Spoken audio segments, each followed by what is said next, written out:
George Washington was a slave owner. Was George Washington a slave owner? So will George Washington now lose his status? Are we going to take down, excuse me, are we going to take down statues to George Washington?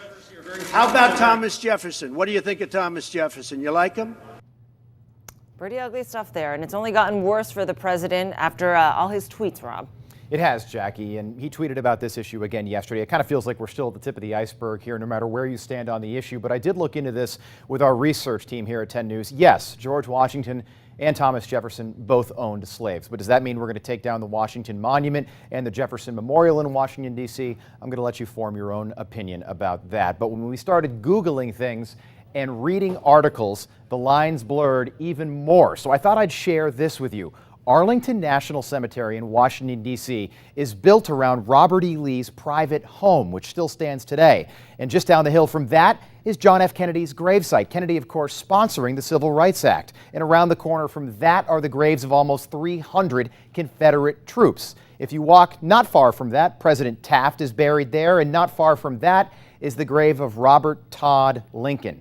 That's right.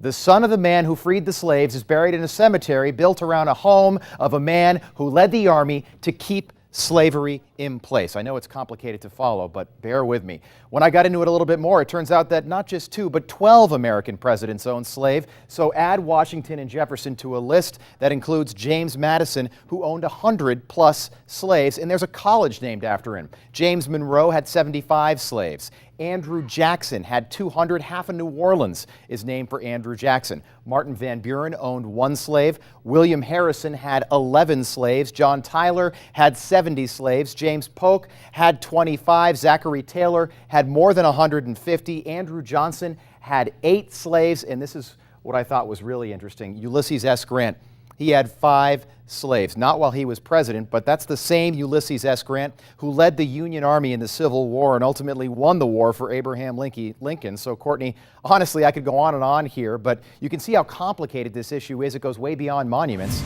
and statues. Wow.